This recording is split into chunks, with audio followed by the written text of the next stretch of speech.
In today's world, society is not on the sidelines giving praise and affirmation in your role as a father or mother. You're not paid to do it. You don't get prestige out of doing it. No one cheers you on in the role. As a parent, your compensation is the satisfaction that comes from playing a significant role in influencing a life for good that no one else can fill. It's a proactive choice that can only come out of your own heart. These changes in the popular culture have driven profound changes in the political will and in resulting law. For example, throughout time, marriage has been recognized as the foundation of a stable society. Years ago, the U.S. Supreme Court called it the foundation of society, without which there would be neither civilization nor progress. It was a commitment, a covenant among three parties, a man, a woman, and society. And for many, it included a fourth, God. Author and teacher Wendell Berry has said, "If they had only themselves to consider, lovers would not need to marry, but they must think of others and of other things. They say their vows to the community as much as to one another, and the community gathers around them to hear and to wish them well, on their behalf and on its own. It gathers around them because it understands how necessary, how joyful, and how fearful this joining is. These lovers, pledging themselves to one another until death, are giving themselves away, and they are joined by this as no law or contract could ever join them. Lovers then die into their union with one another as a soul dies into its union with God. And so here, at the very heart of community life, we find not something to sell as in the public market, but this momentous giving. If the community cannot protect this giving, it can protect nothing. The marriage of two lovers joins them to one another, to forebears, to descendants, to the community, to heaven and earth. It is the fundamental connection without which nothing holds, and trust is its necessity. But today, marriage is often no longer a covenant or a commitment. It's simply a contract between consenting adults, a contract that's sometimes considered unnecessary, is easily broken when no longer seen as convenient, and is sometimes even set up with the anticipation of possible failure through a prenuptial agreement. Society and God are often no longer even part of it. The legal system no longer supports it. In some instances, in fact, it discourages it by penalizing responsible fatherhood and encouraging mothers on welfare not to marry. As a result, according to noted Princeton University family historian Lawrence Stone, the scale of marital breakdowns in the West since 1960 has no historical precedent that I know of, and seems unique. There has been nothing like it for the last 2,000 years and probably longer. And in the words of Wendell Berry, if they had only themselves to consider, lovers would not need to marry, but they must think of others and of other things. They say their vows to the community as much as to one another, and the community gathers around them to hear and to wish them well, on their behalf and on its own. It gathers around them because it understands how necessary, how joyful, and how fearful this joining is. These lovers, pledging themselves to one another until death, are giving themselves away, and they are joined by this as no law or contract could ever join them. Lovers then die into their union with one another as a soul dies into its union with God. And so here, at the very heart of community life, we find not something to sell as in the public market, but this momentous giving. If the community cannot protect this giving, it can protect nothing. Since 1950, the median income in the United States has increased by 10 times, but the cost of the average home has increased by 15 times, and inflation has risen by 600%. These changes alone are forcing more and more parents out of the home just to make ends meet. In a critical review of the Time Bind, as referred to above, Betsy Morris takes exception to Hochschild's view that parents spend more time at work because they find it more pleasant than dealing with the challenges of home life. More likely, she says, is that parents are killing themselves because they have to keep their jobs.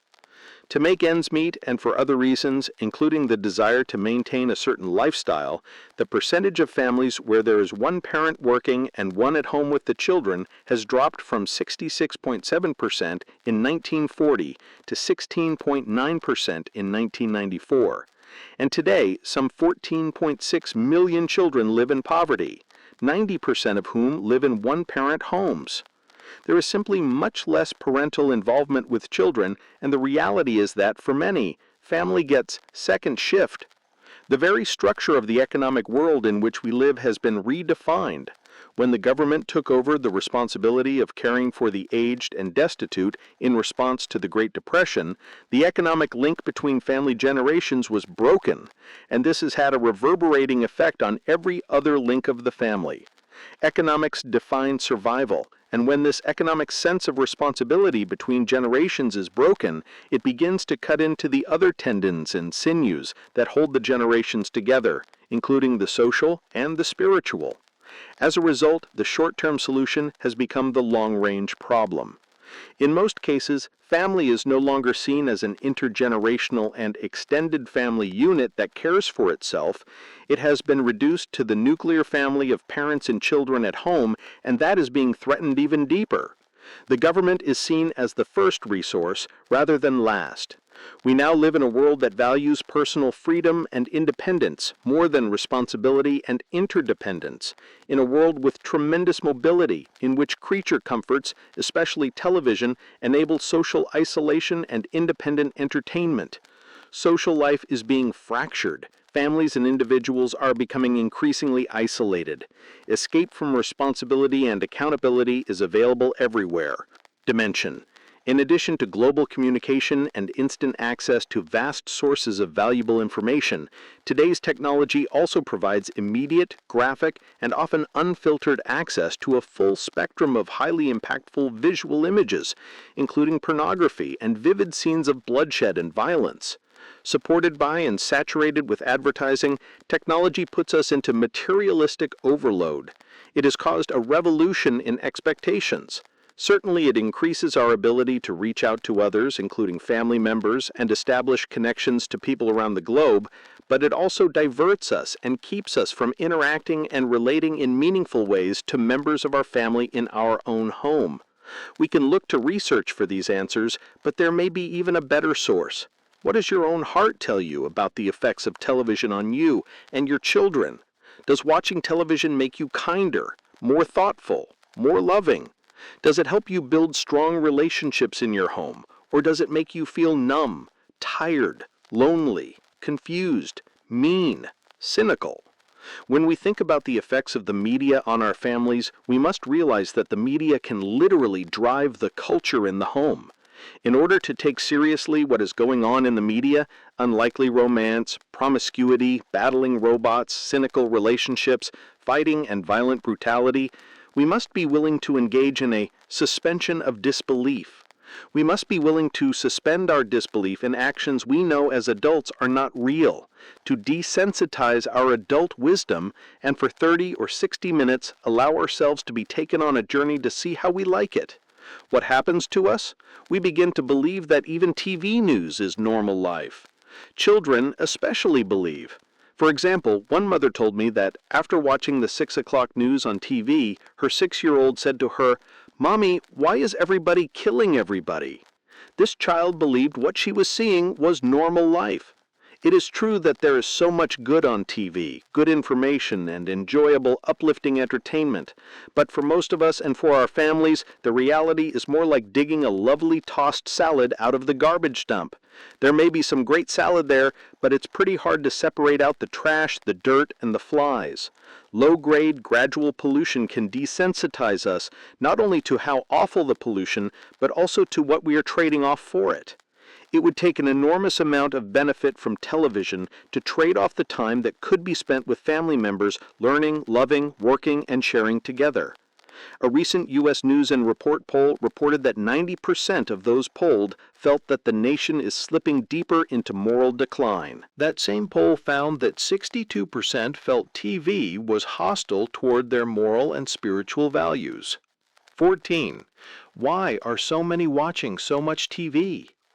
As the societal indicators of crime, drug use, sexual pleasuring, and violence go on their upward climb with few plateaus, we should not forget that the most important indicator in any society is the commitment to loving, nurturing, and guiding the most important people in our lives, our children. Children learn the most important lessons not from Power Rangers or even Big Bird, but from a loving family who reads with them, talks to them, works with them, listens to them, and spends happy time with them. When children feel loved, really loved, they thrive. Reflect for one moment. What were the most memorable family times in your own life? Suppose you were on your deathbed. Would you really wish you'd spent more time watching TV? In their book Time for Life, sociologists John Robinson and Jeffrey Godbey reported that, on the average, Americans spend 15 of their 40 hours of free time every week watching television. They suggest that maybe we are not as busy as we seem to be. 15. As Marilyn Ferguson said in her landmark book The Aquarian Conspiracy, before we choose our tools and technology, we must choose our dreams and values, for some technologies serve them, while others make them unobtainable. 16. It becomes increasingly apparent that the shifts in these metastructures are dislocating everything. Almost all businesses are being reinvented and restructured to make them more competitive. Globalization of technology and markets is threatening the very survival not only of businesses, but of governments, hospitals, healthcare, and educational systems as well. Every institution, including the family, is being impacted today as never before. These changes represent a profound shift in the infrastructure, the underlying framework of our society. As Stanley M. Davis, a friend and colleague in various leadership development conferences, has said, when the infrastructure shifts, everything else rumbles. 17. These metastructure shifts represent the turning of a major gear, which in turn turns a smaller gear and then a smaller one, and eventually the tiny ones at the other end are whizzing. Every organization is being affected, including the family. As we're moving from the industrial to the informational infrastructure, everything is being dislocated and must find its bearing again. And yet many people are completely unaware of all this happening. Even though they see it and it creates anxiety, they don't know what is happening or why, or what they can do about it. Where this infrastructure shift affects us all most personally and profoundly is in our families, our homes. Trying to successfully raise a family today is like trying to perform a high trapeze act, a feat that requires tremendous skill and almost unparalleled interdependence, and there's no safety net. There used to be a safety net. There were laws that supported the family. The media promoted it, upheld it. Society honored it, sustained it, and the family in turn sustained society. But there is no safety net anymore. The culture, the economics, and the law have unraveled it, and technology is accelerating the disintegration. In a 1992 statement, the U.S. Juvenile Justice and Delinquency Prevention Department summarized literally hundreds of research studies of environmental changes over recent years. Unfortunately, economic circumstances, cultural norms, and federal legislation in the last 2 decades have helped to create an environment that is less supportive to strong, stable families. And at the same time these economic changes have occurred, the extended family support system has eroded. And all of this has happened so gradually that many are not even aware of it. It's like the story that author and commentator Malcolm Muggeridge tells about some frogs that were killed without resistance by being boiled alive in a cauldron of water. Normally, a frog thrown into boiling water will immediately jump out, saving his life. But these frogs didn't jump out. They didn't even resist. Why? Because when they were put into the cauldron, the water was tepid. Then, little by little, the temperature was raised. The water became warm, then warmer, then hot, then boiling. The change was so gradual that the frogs accommodated themselves to their new environment until it was too late. This is exactly what happens with all of these forces in the world. We get used to them and they become our comfort zone, even though they're literally killing us and our families. In the words of Alexander Pope, vice is a monster of so frightful mien, as to be hated needs but to be seen. Yet, seen too oft, familiar with her face, we first endoom her, then pity, then embrace. 19. It's a process of gradual desensitization, and this is exactly what happens when we gradually subordinate principles to social values. These powerful cultural forces fundamentally alter our moral or ethical sense of what is, in fact, right. We even begin to think of social values as principles and call bad good and good bad. We lose our moral bearings. The airwaves get polluted with filth. The static makes it difficult to get a clear message from radio control. And, to use the airplane metaphor again, we experience vertigo. This is what sometimes happens to a pilot who's flying without the use of instruments and goes through a sloping cloud bank, for example. He can no longer perceive ground references, and he may not even be able to tell from the seat of the pants sensation the responsive nerve endings in the muscles and joints, or from the tiny balance organs that are part of the inner ear, which way is up, to the pull of gravity. So as the brain struggles to decipher the messages sent from the senses without the clues normally supplied by vision, incorrect or conflicting interpretation may result. And the result of this sensory confusion is this dizzy, whirling sensation known as vertigo. Similarly, in life, when we encounter extremely powerful influence sources, such as a powerful social culture, charismatic people, or group movements, we experience a kind of conscience or spiritual vertigo. We become disoriented. Our moral compass is thrown off, and we don't even know it. The needle that, in less turbulent times, pointed easily to true north, or the principles that govern in all of life, is being jerked about by the powerful electric and magnetic fields of the storm. To demonstrate this phenomenon in my teaching, and to make 5 important points related to it, I will often get up in front of an audience and ask them to close their eyes. I say, "Now without peeking, everyone point north." There is a little confusion as they all try to decide and point in the direction they think is north. I then ask them to open their eyes and see where people are pointing. At that point, there's usually a great deal of laughter because they see that people are pointing in all directions, including straight up. I then bring out a compass and show the north indicator, and I explain that north is always in the same direction. It never changes. It represents a natural magnetic force on the earth. I have used this demonstration in places throughout the world, including on ships at sea and even on satellite broadcasts with hundreds of thousands of people participating in different locations around the globe. It is one of the most powerful ways I have ever found to communicate that there is such a thing as magnetic north. I use this illustration to make the first point. Just as there is a true north, a constant reality outside ourselves that never changes, so there are natural laws or principles that never change, and these principles ultimately govern all behavior and consequences. From that point on, I use true north as a metaphor for principles or natural law. I then proceed to show the difference between principles and behavior. I lay the see-through compass on the overhead so they can see the north indicator as well as the arrow that stands for the direction of travel. I move the compass around on the overhead so they can see that while the direction of travel changes, the north indicator never does. So if you want to go due east, you can put the arrow 90 degrees to the right of north and then follow that path. I then explained that direction of travel is an interesting expression because it communicates essentially what people do. In other words, their behavior comes out of their basic values or what they think is important. If going east is important to them, they value that. Therefore, they behave accordingly. People can move about based on their own desire and will, but the north indicator is totally independent of their desire and will.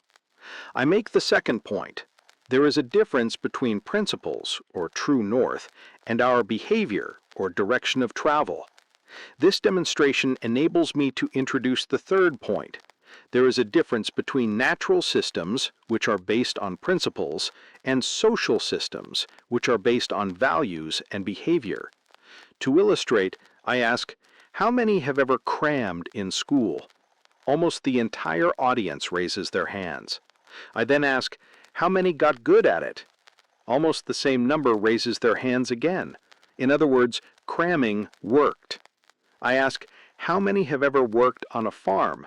Usually 10 to 20% raise their hands. I ask those people, how many of you ever crammed on the farm?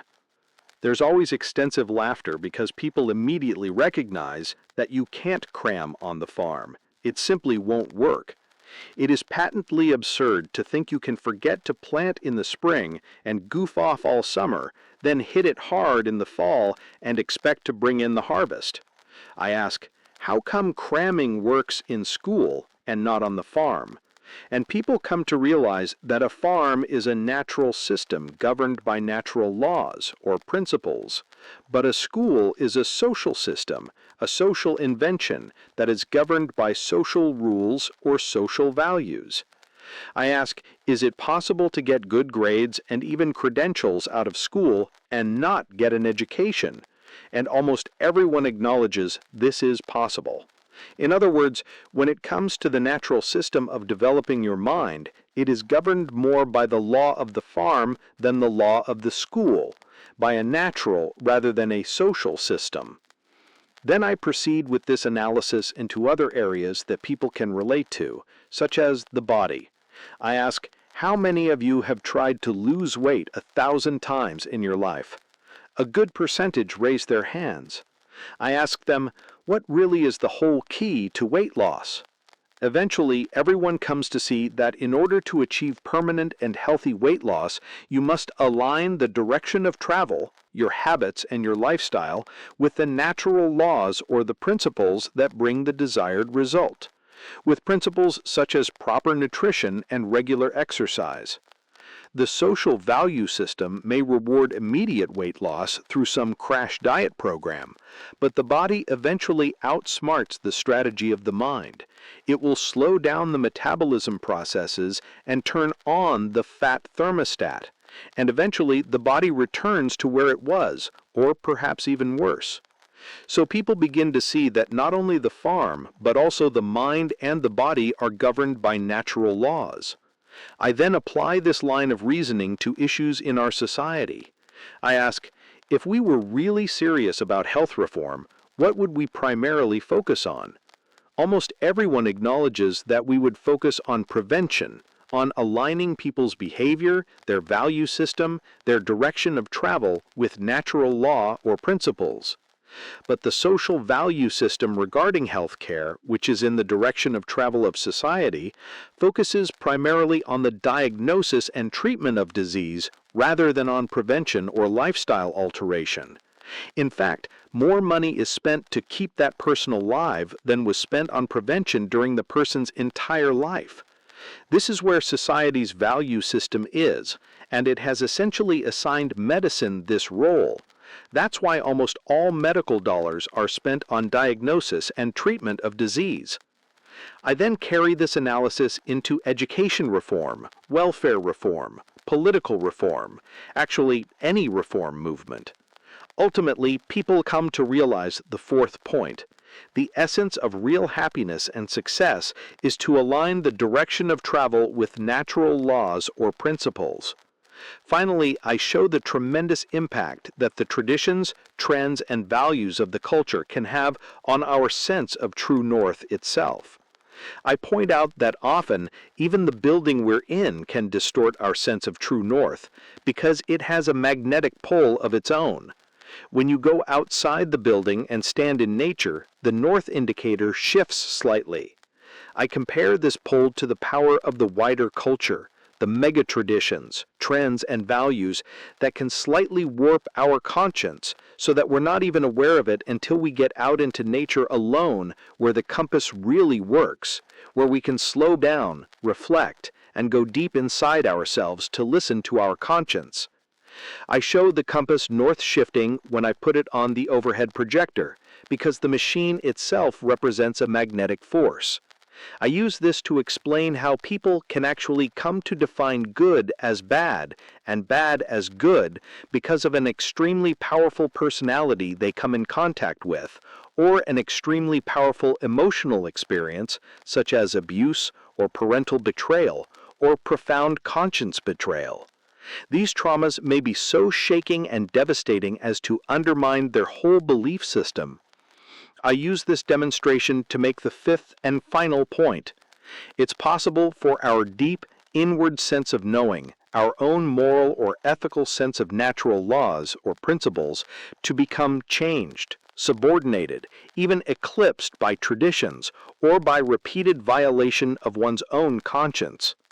In spite of the work we do on mission statements, if we don't internalize them in our hearts and minds and inside the culture of the family, these cultural forces will confuse and disorient us. They will stagger our sense of morality so that wrong is defined more by getting caught than by doing wrong. This is also why it's so important that pilots be trained in the use of instruments, whether or not they actually fly in instrument conditions. And that's why it's so important that children be trained to use the instruments, the four human gifts, that help keep them on track. This is perhaps the greatest role of parenting. More than directing and telling children what to do, it's helping them connect with their own gifts, particularly conscience, so that they are well trained and have immediate access to the life-saving connection that will keep them oriented and on track. Without such a life-saving connection, people crash. They become seduced by the culture. I once attended a conference entitled Religions United Against Pornography, in which leaders of religious organizations, as well as women's groups, ethnic groups, and educators joined together, united by the fight against this pernicious evil that victimizes primarily women and children. It became clear that although the subject was repugnant to people's sense of decency and virtue, and they would rather not discuss it, they knew it must be discussed because it is a reality in our culture. At this conference, we were shown video clips of interviews with people off the street, including many young men and young couples. These were not violent gang members, druggies, or criminals. They were normal, everyday people who looked on pornography as entertainment. Some said they watched it daily, sometimes several times a day. As we viewed these clips, it became clear to us that pornography had become deeply embedded in the culture of many of the youth in the country today. I gave a presentation on how to bring about culture change. I then attended a session where women leaders addressed this issue. They related how Mothers Against Drunk Driving, MADD, had become a compelling force in society when enough women became so alarmed about the issue of alcohol abuse that their involvement created a serious impact on the cultural norms in American society. They gave us booklets that described rather than showed the kind of pornography that was out there. And as I read about it, I became physically ill.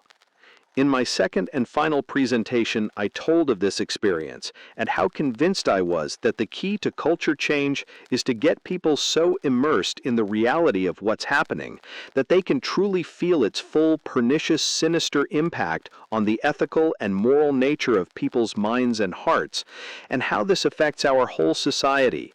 The key is to make people sick the way I had been made sick, involve them in the data until they become thoroughly repulsed and motivated, and then give them hope.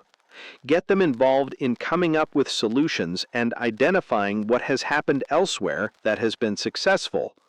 Work on awareness and conscience before you work on imagination and will. Stir up the first two human gifts before releasing the energy of the next two. Then search together for models and mentoring people or organizations that can influence for good and develop laws that promote the good and protect the innocent. But above all, above legislation, above every effort to influence popular culture, strengthen the home. As Henry David Thoreau put it, for every 1,000 hacking at the leaves of evil, there is one striking at the root. The home and family are the root.